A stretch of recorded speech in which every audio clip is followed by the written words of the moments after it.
पाण्यापायी अहो काय झालं पाण्याचं? काय झालं झालं असतं पाणी नसतं आलं का? अहो पण आता माझी अंघोळ राहिली.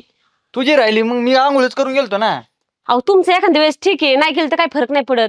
मला वावरात जायचंय, अजून भांडे स्वयंपाक आहे. कळते मग मला सगळं मस्त यालपट्टी मारतोय मी ग्रामपंचायत मध्ये पण ते आपलं कामच करे ना मी तरी काय करू.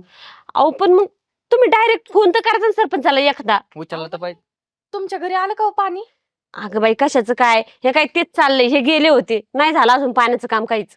लाईनीचं काम झालंच नाही होय अजून. करीनाच कोणी मग आता काय करावं त्याला. अरे बापरे, मी जेवण करता करता इथं आले माहिती का, पाणीच नाही. आता कसं बनवणार मी जेवण तरी? हा ना. तुमच्याकडे पाणी आहे का? अहो नाही तेच तर विचारतात ना त्या. नाहीये वहिनीकडे पण पाणी. इकडे बी पाणी नाही, शेजारी सांगताला विचारलं त्याच्याकडे बी पाणी नाही. अरे काय झालं माहिती का, ही आपली जेवढी गल्ली आहे हा. ना ती तेवढी फक्त पाईपलाईन फुटलेली बाकी सगळीकडे पाणी. हा, मागच्या गल्लीला तर पाणी आहे. तरी मी विचार करतोय त्या पाण्यावाल्या बाळाला फोन केला होता, तो म्हणला हाय पाणी. म्हणलं इकडं काय आहे ना मग पाणी.